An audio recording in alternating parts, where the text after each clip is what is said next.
brand new installment of Lonely Corner. It is I, the bitch, the cunt, the legend, Gato. I hope y'all are doing well, and I hope y'all are staying hydrated.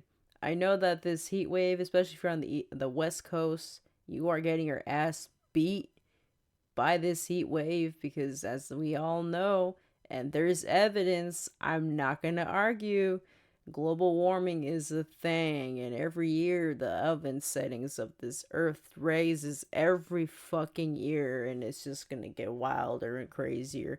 Who knows? Maybe we'll see like a fucking monsoon on the West Coast in the winter, or we'll get a hailstorm in the summer. We just don't know. I'm so fucking tired of this shit, honestly. I'm melting. I am not okay. I am a total bitch in the heat. I will put a bullet in the sun if I have to. If it means the temperature's lowering up, I fucking hate this shit. I am not a summer person. Fall, okay. I like Halloween, right? All that. Winter, perfect. Yeah, my skin gets dry, and yeah, it's cold and I can see my breath in the house, but at least I'm happy, right? I thrive better that way. That's how I do and everything else, man. I hope y'all are doing well. Please, please, if you have animals, please give them fresh, clean, cold, crisp water so they don't get all dehydrated and that sort of thing. And I hope, yeah, just hope everybody's doing well and everything, man. The climate is changing. Politics are changing. Everything's changing in such a pace that you got to keep an open mind, right? Like, you cannot stick to one source of news. You have to spread out. You know what I mean? That's how you beat everybody and you stay ahead of everybody, is if you keep your mind open to all the sources of information that you can possibly use. You'll be set. You'll be ahead of the game. You'll know what the fuck you're talking about. Guarantee it. There's more search engines, right? Google ain't the one. But sure as fuck it ain't Bing, I tell you that. man. And speaking of, weather and changing in the fall and whatnot, we talk about fall, we talk about Halloween and everything, and it holds a special place in my heart, not just because I like the spooky decor and the movies and that sort of thing. It's because it's my fucking birthday time. It's my birth month. I am yes, I am a Scorpio. I am a wild and Scorpio. I was trying to look up what my rising and moons and everything else, right? Because there's your zodiac sign of, like, let's say like you're like a Capricorn, right?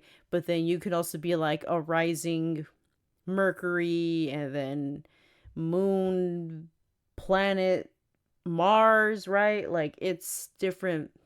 There's coordinations to this thing, right? And I do not know. So if anyone can link me a website or tell me how to figure that out, I would highly appreciate it. I just know that Scorpios were known for being horny bitches or something like that.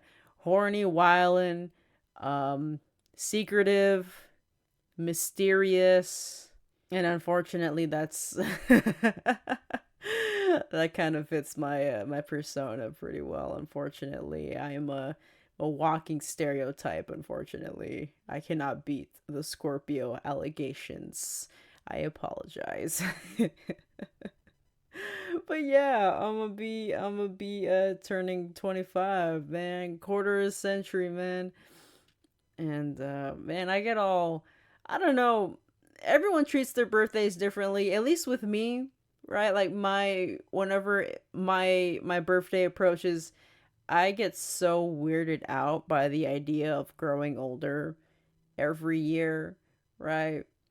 I'm not the only one who experienced this, or at least felt this way, where you were youngin', right? And you think to yourself, okay, like, my life is going to shit. I am very pessimistic with my future. I do not see myself living past 18. And lo and behold, you make it. You're like, damn, I didn't think I'd get this far. Right? So you're just writing out whatever, trying out different things in life because you didn't expect to live out this long, right? Like, I didn't think I'd make it out of high school and all that. And here I am, damn near 25, and I made it, and I'm still making it. What the fuck, you know? So, one of my resolutions for this year was to make sure that I have articulate an accurate plan for my life. You know what I mean? No more waiting around to see if I'm gonna die and all that sort of thing, right? I mean, I'm gonna die regardless, right? But it's not gonna be that to where I'm gonna like not make it as I thought remaining optimistic, realistically optimistic, you know what I mean? Like, I know I'm not gonna be the next Jeff Bezos and all that, but I will know that I will make it. With time, I will strive to be the best person that I can possibly be, and I will blossom. I will make it. I most definitely will. Um, but things change. Things change. No, yeah, I was thinking about how back in the 2000s to now, how everything's changed. The climate's changed. Technology's changed a lot. Social medias and all that sort of thing. School and that sort of thing. Um, and I especially was was being really bad. I was rewatching the L Word, and if you know, you know. If you know, you know. Okay, it's entertaining, and it holds a special place in my heart because back in the 2000s there wasn't so much queer media like being presented in the mainstream. So having something like the L Word be up in your face, and you get to see this group of lesbians, be gay and all that sort of thing. It was such a game changer. I couldn't see myself fully as one of those ladies because if you know, you know, right?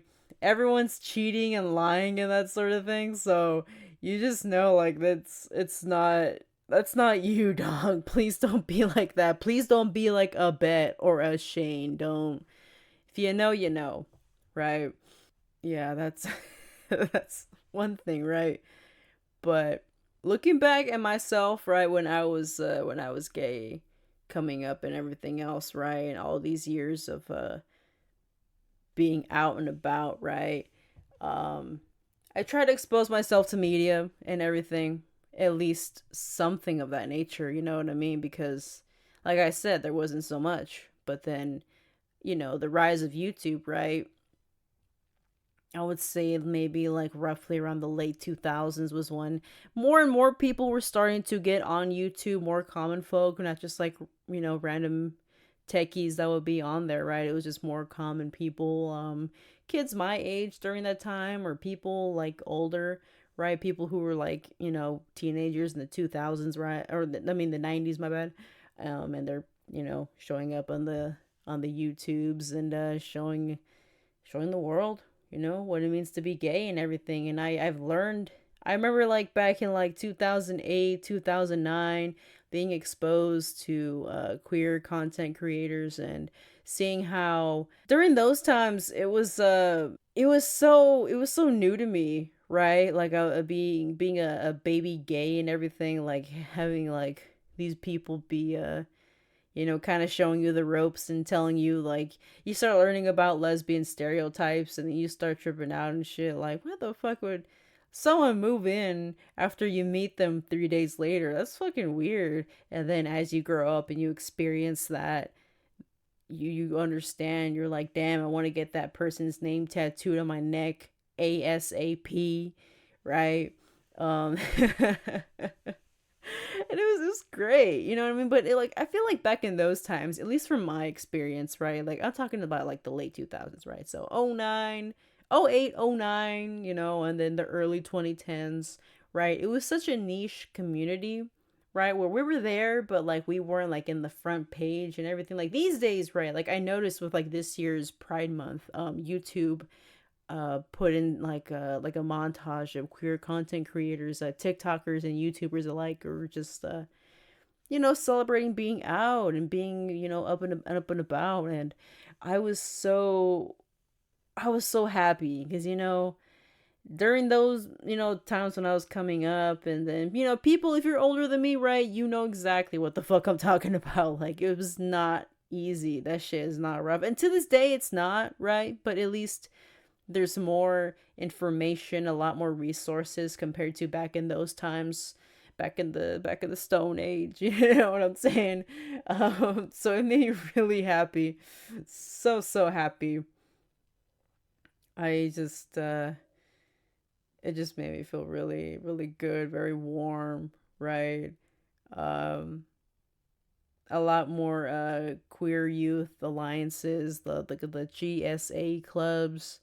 A lot more of those are coming up too. And you know I'm very happy for the youth of today. They at least a lot of them are getting a lot more help, right? It's not We're not there yet, you know what I mean? Like, we still got a long way to go. There's still a lot of ass backwards people who still keep this toxic mindset of everything has to be black and white. There's no in betweens, and people making fun of queers and the trans youth and everything else. And it's an ongoing battle, man. I tell you. Um, man. And I was thinking, look, going back to the L word, right?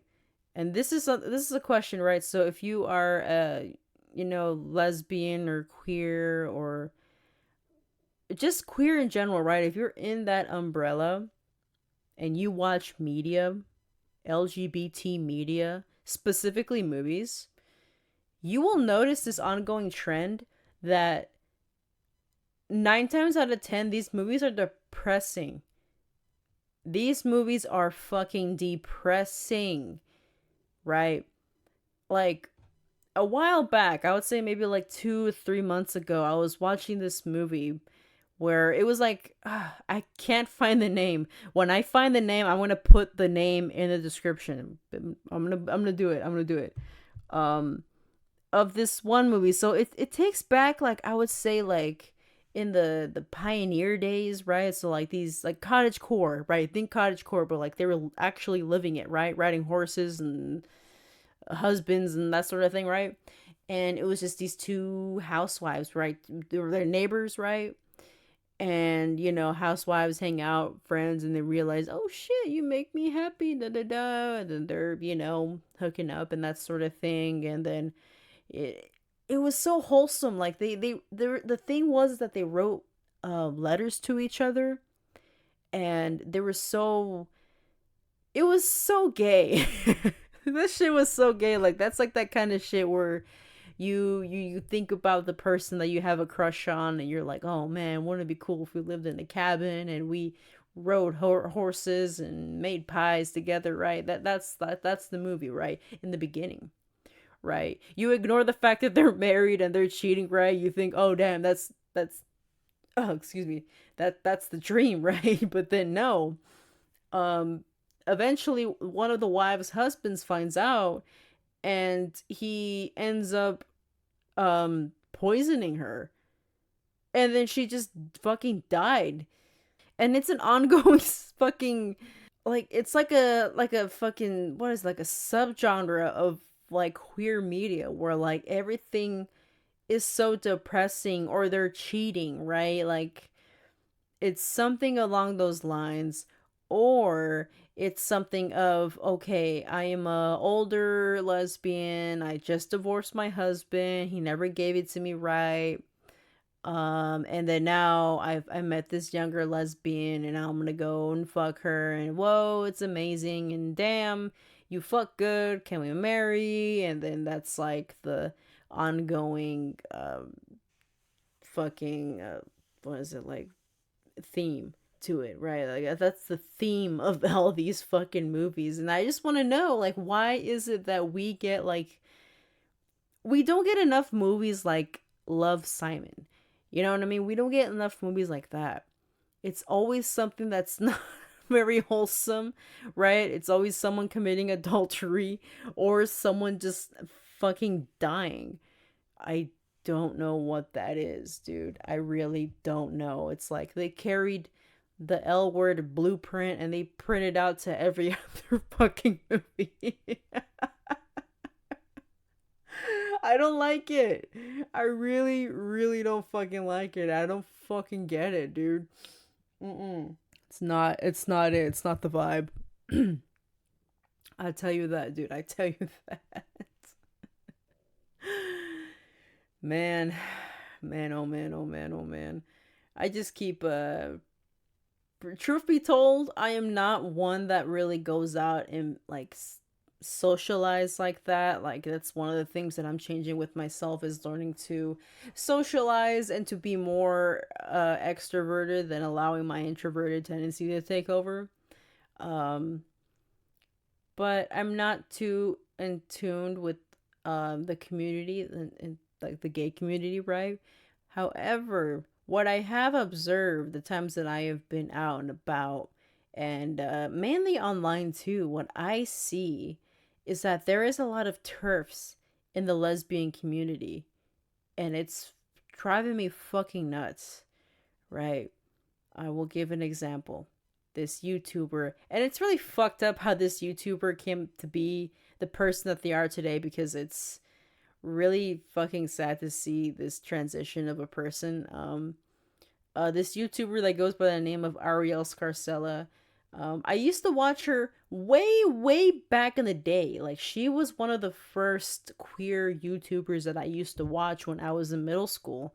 08, 09. And she was never like how she is today. She was just like giving people advice on how to come out, doing these like funny sketch videos of being queer, and then like the whole lesbian speed dating and collaborating with other queer content creators. It was such a wholesome time during those times, and it made me feel comfortable knowing that like okay, like at least someone gets me, right? And one of the YouTubers was her. And then years go by and she got weird.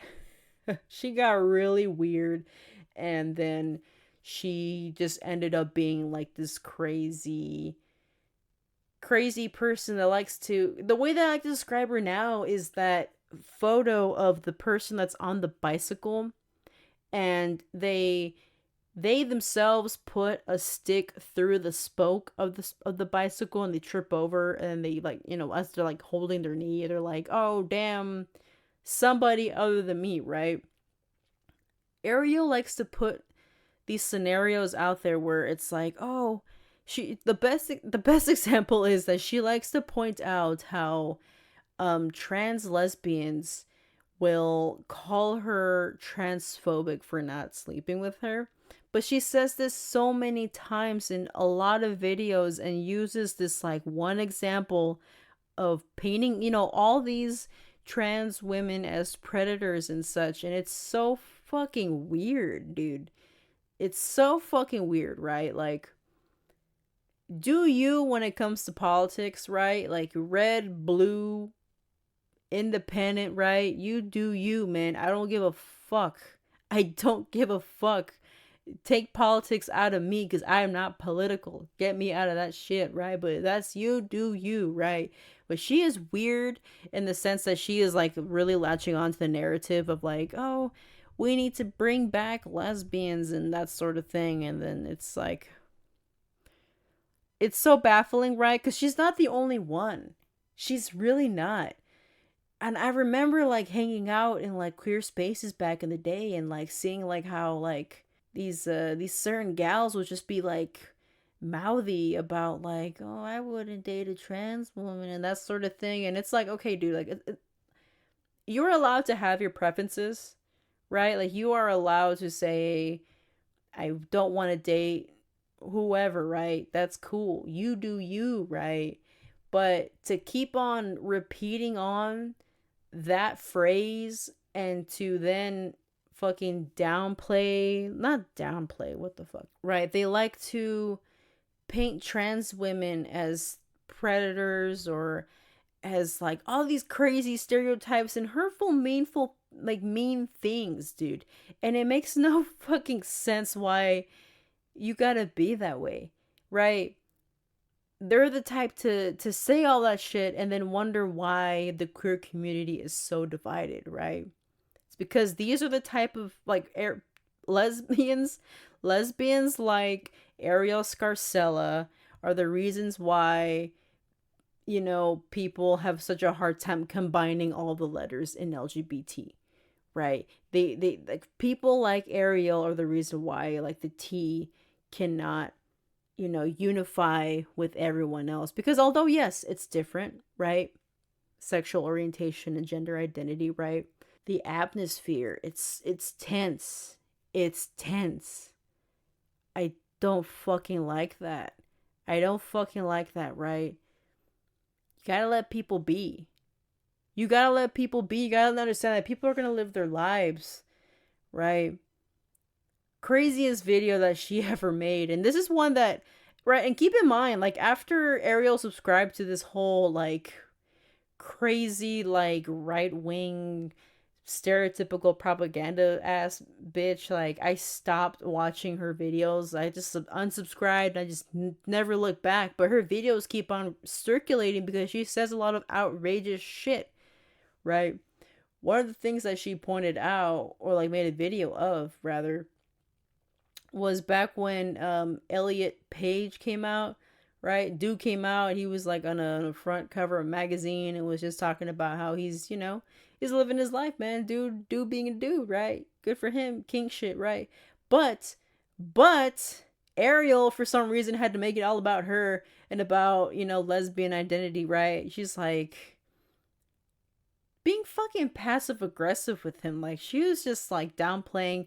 She does not believe in non-binary identities, or, you know, people being trans and all that sort of thing. So that's one thing, right? You have to look at, right, where she just does not see you as, you know, trans or non-binary as human, right? So that's one thing, right? But then two, she was just like, well, where are the lesbians going? Where are they all gone? Right? And it's like, bitch, this has nothing to do with being lesbian. This has nothing at all. Like, there's literally, like, you act like we're fading, we're disappearing, right? There's always gonna be lesbians, dude, right? Just because one person transitions, right, suddenly the world is collapsing, and then suddenly, right, Miss Ariel over here gotta make a fucking video on, oh, I gotta save the queer, you know what I mean? Like, bitch, shut the fuck up. I get so fucking irritated.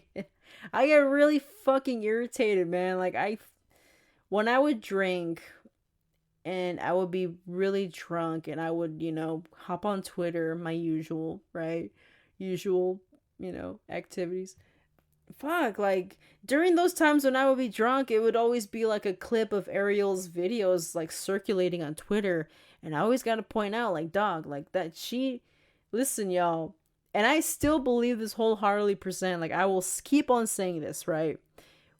We as lesbians do not claim Ariel Scarcella, and people such as herself, right? The mentality that she has, it's so fucking toxic, dude. Do not claim that shit. Get the fuck out of here with that nonsense, dude. Seriously, get the fuck out of here. You know what I mean? Because, like, it's not just people like me that see these types of videos that circulate. It's also, like, youngins, right? Young kids, right? Young queer kids who are, like, stumbling upon whatever YouTube content, right? And then people like her are gonna be putting on this hateful narrative, this hateful bullshit out in the open, right? Like, it's not out in the ether, it's out in the open, right? She has such an audience and an outreach where people can just look at her shit. And that's why I get so fucking upset whenever I think about her and that sort of thing. Dude, it's like, I say this with all my heart, with all my heart. I would die for my trans homies. I really would. I really would, man. It Not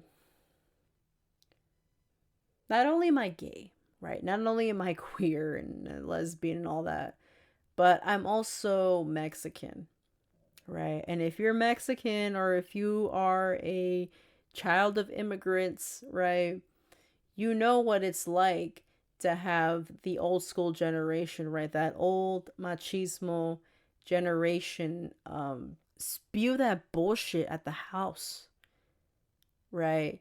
So they go fucking in. They go fucking in, and it's it's a whole mess. It's a whole fucking mess, right? They go hard on gays. They go hard on lesbians and bis, right? But any community, right? Like not just any ethnic community, right? It's always trans people who get the worst.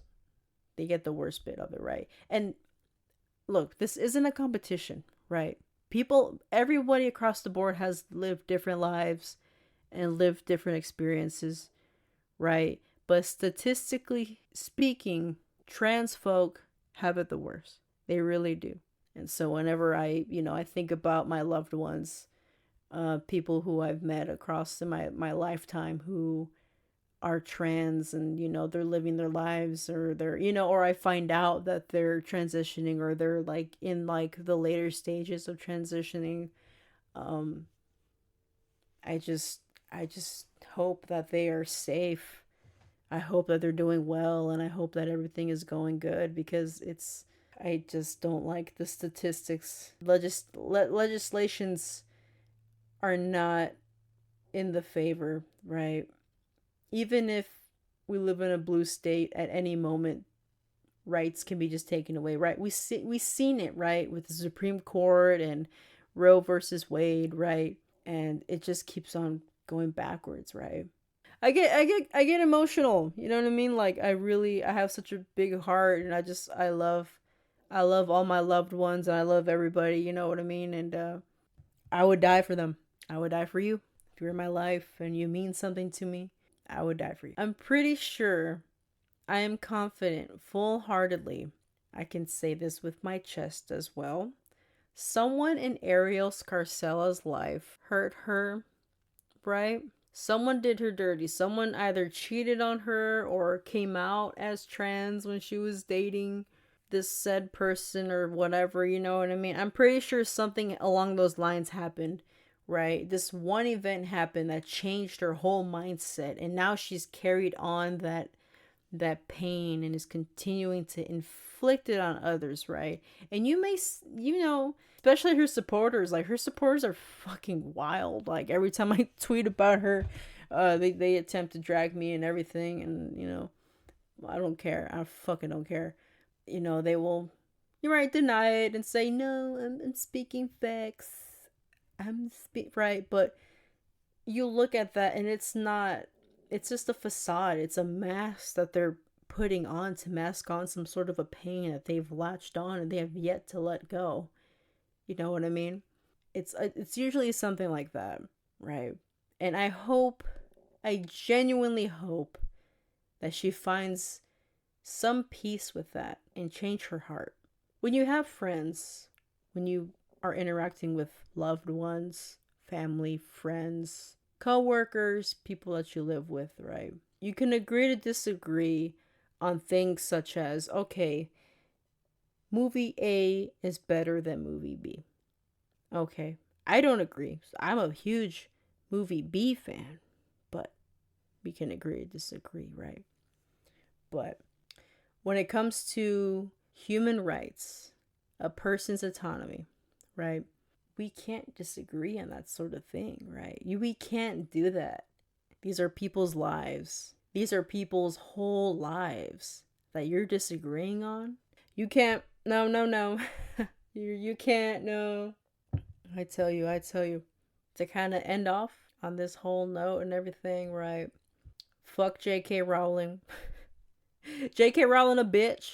Okay.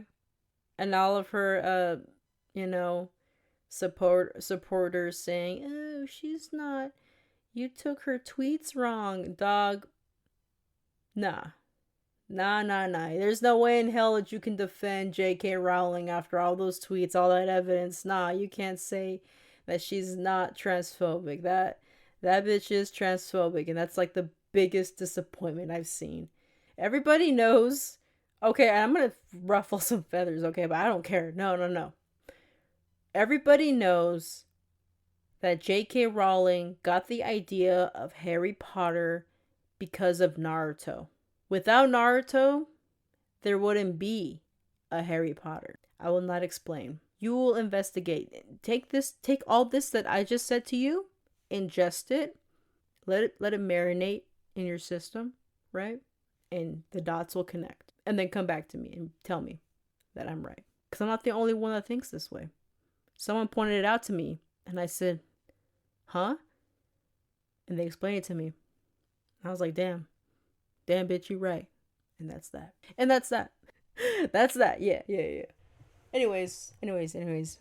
Moving on. Okay, this week there is no getting high and low just because I had such a crazy week. The heat and all that is really beating my ass. So didn't get the chance to share the link, the Not Gonna Lie link, and nobody messaged me confessions and that sort of thing. So, and that's okay. That's really okay. You know what I mean? Hopefully next week, right, get some, but if not, right, that's okay. But I did not want to end off this episode without sharing this story. Okay. Because I shared a tweet and I had one of my homegirls be like, what does this reference mean? Okay. So I want to play you a little audio clip of something. And I just want you to listen to it. Give me 1 second, okay?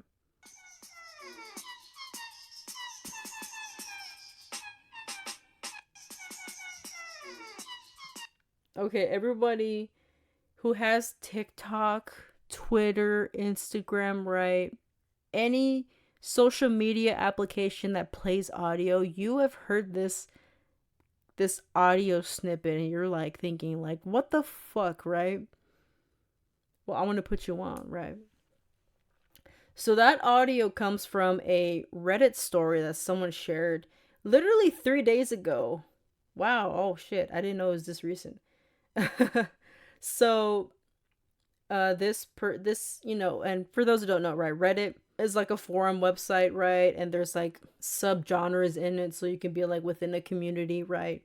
And share and read upon people's stories and whatnot. And this story comes from a subreddit called r/Today I Fucked Up.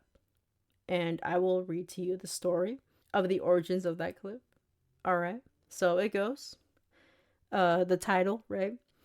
Today I fucked up. My 20-year-old female girlfriend of 2 years told me that the music I, 25M, played during sex is weird and a major turnoff. A little backstory. When I first started having sex, I researched into ways to be better, as I was a little stiff and pretty much had no idea what I was doing. I read online that you can play music and match the rhythm in order to put on a better performance. I searched love-making songs. I'm sorry, I can't read, y'all. And started slowly creating a playlist in which I was comfortable matching the rhythm. There are a few songs on my playlist. However, there is one song in particular which happens to be my favorite, that my girlfriend hates and says turns her off in a major way. I don't understand why it has taken her 2 years to tell me she hates that song. It's a good love-making song with good rhythm. I feel the way I fucked up is I could have possibly asked her previously if she liked the playlist or any songs she'd like to add/change. But to leave it for 2 years thinking our sex life is great, but in her eyes has just been ruined by my music, has left the whole situation feeling awkward, and I'm a bit annoyed. I pretty much played to this tune every single time, so the amount of times she must have not been enjoying it, when I thought the complete opposite is annoying, but also embarrassing in ways. Not to mention my previous partners, however, they never complained about the song, so maybe it's just her. It's fucked up the whole relationship, to be honest, because sex feels awkward now. The other day we were having sex with no music, and I was still thrusting to the tune playing in my head. She recognized this and asked me to stop. I thought this song was perfect, and I always thrust along with the tune and feel it gives me the perfect rhythm to do the deed, to doing the deed to. I usually bust to the song and find it devastating that she hates the song. Um, and that's that. That's really that. And let me try to find like I think this is like the whole clip. Hold up. No, it's this.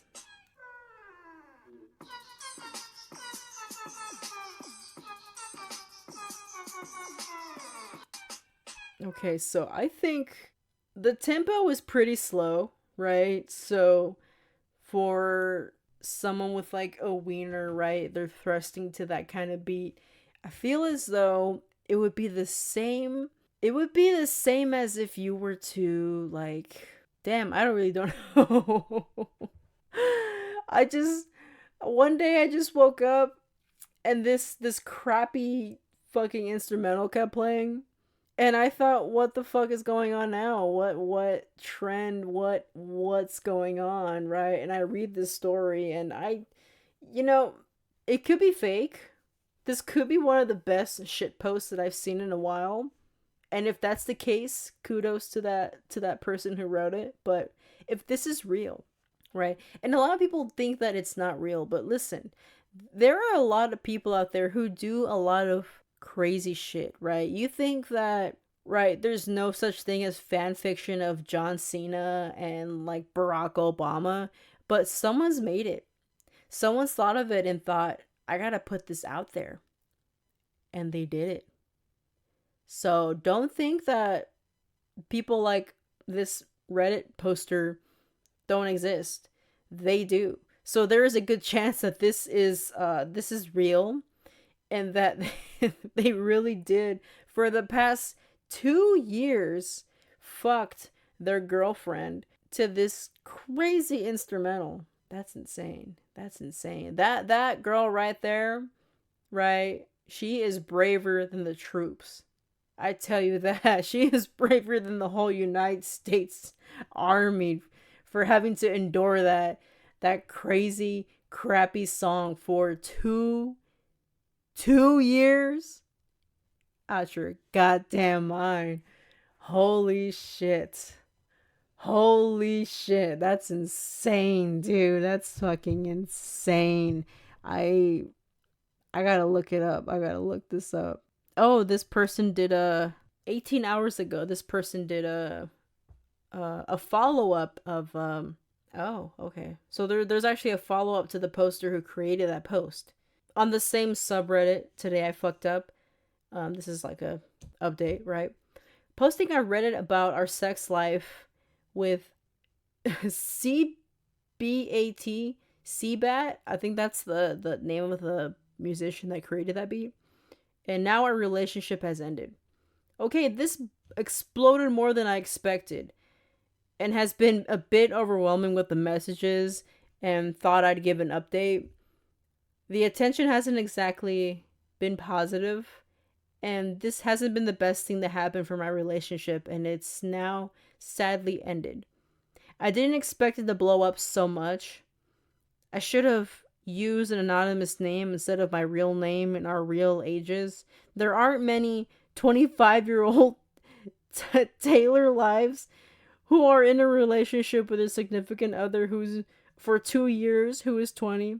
Unfortunately, her younger sister recognized this and showed her parents, who wasn't happy at all, and made the situation extremely awkward. What made it more awkward and cemented the fact that it was me is that they recognized the song. Once at a family dinner, they were discussing music taste, and my ex-girlfriend stated that I have an odd taste in music. Everyone laughed and pressed me to play something on my phone of the music that I like, into which then I blessed their ears with CPATs. Her father laughed and said it was terrible. I guess we all have different tastes. Although I nodded in disagreement at the time, I was thinking in my head that it was a great fucking song. We are over now, and I am moving on. I already revealed my face on TikTok, but with the amount of hate I originally got, I decided to say I didn't have it and backtracked it. I didn't think the song is that bad, and I have no idea if she didn't like it until recently. And as soon as I did, I stopped. I can't force her CBAT. Not all can handle CBAT. I know it's different. I know a lot have asked for face reveal and playlists. My playlist I actually burned on a CD and have been using my CD player. But I'll go on YouTube and try to link all the songs in the playlist and share. This motherfucker, that's how you know. That's how you know we're the same age. Like, this motherfucker burned the CD and then played it on the CD player. I have not heard that in such a long time. Jesus. Jesus Christ. This is fucking insane. Like I said, this could be real. We don't know people, y'all. We really fucking don't. Jesus fucking Christ. That's a fucking crazy song, dude. I'm not even gonna lie. With the way that it blew up, I bet you by now, next time any of y'all, like if y'all go to a club or a bar and there's a jukebox or there's like an aux cable, I bet you my bottom dollar that someone's gonna play that song. And everyone at the bar is gonna get the reference and laugh their fucking asses off. I guarantee it, dude. That is hilarious. What the fuck? I tell you, it takes guts. It takes guts to expose out your relationship. It's one thing to talk about your relationship to strangers online, but to talk about the specifics that you do in the bedroom, that is beyond me. Beyond me, right? Like, especially with a wild song like that is fucking, like, it makes you think, right? Like, does this dude have friends? And if so, was his friends like, yeah, that's a banger. Cool, I bang that to my girl too, right? Like, this is fucking insane. I am gonna keep on following this story because this is very interesting. Very, very fucking interesting. I tell you that. What the fuck? Man, oh man. And with that, I think that's a wrap, y'all. Again, I will try to post a link for the Not Gonna Lie link, as well as my DMs. My DMs are always open. Instagram or Twitter, it's gonna be at Gato Toby. That's GATOTOBEY. For both handles. And you're more than welcome to send me a confession, that way I can read up on the show. You will stay anonymous, and yeah, that's pretty much that. I hope y'all stay safe. Be good to yourselves, stay hydrated, and just like that, man, y'all have a good one, a good morning or a good night, whatever day you're listening to this, okay? You take care, y'all. This is Gato from Lonely Corner, and